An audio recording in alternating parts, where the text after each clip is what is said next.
कभी कभी शक की एक धुंध सबसे गहरे रिश्तों पर बिछा जाती है।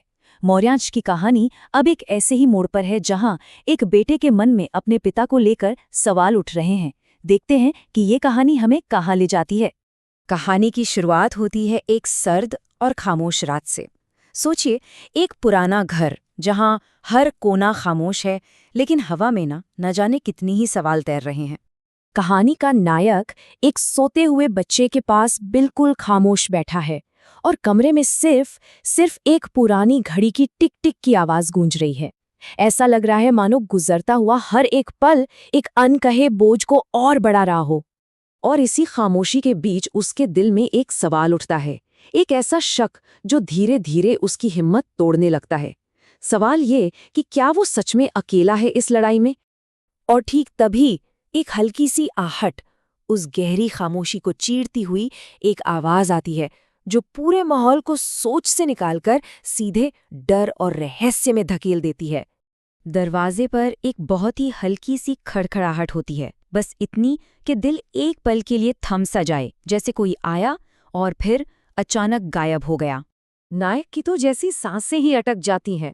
उसका दिल जोर जोर से धड़कने लगता है। मन में बस एक ही ख्याल, इस वक्त इस सुनसान जगह पर आखिर कोई कैसे आ सकता है। देखिए, उसका ये डर बेवजह नहीं था। ये घर दुनिया से लगभग कटा हुआ था।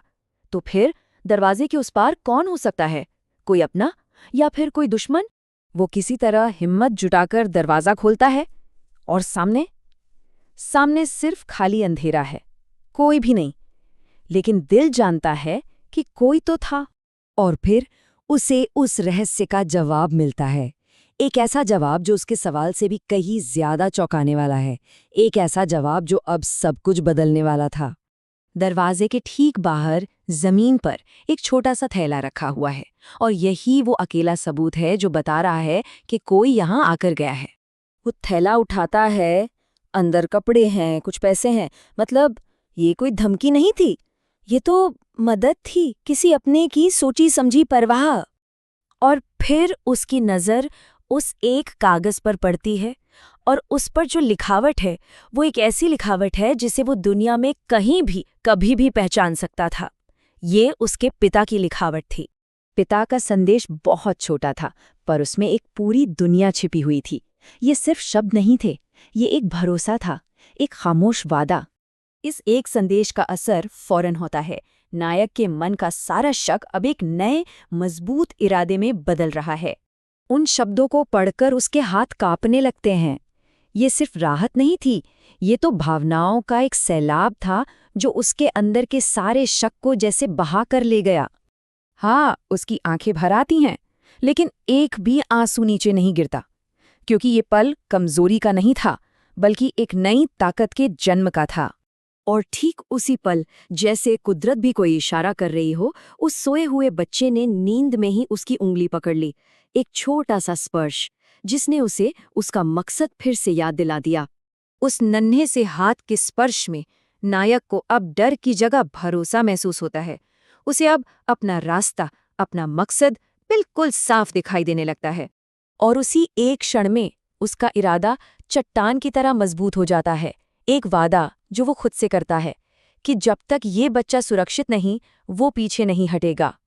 कहानी का ये हिस्सा एक बहुत ही मजबूत मोड़ पर खत्म होता है। अंदर एक सुरक्षा का एहसास है और बाहर एक आने वाले खतरे का अंदेशा। घर के बाहर हवाएं अब तूफान का रूप ले रही थीं।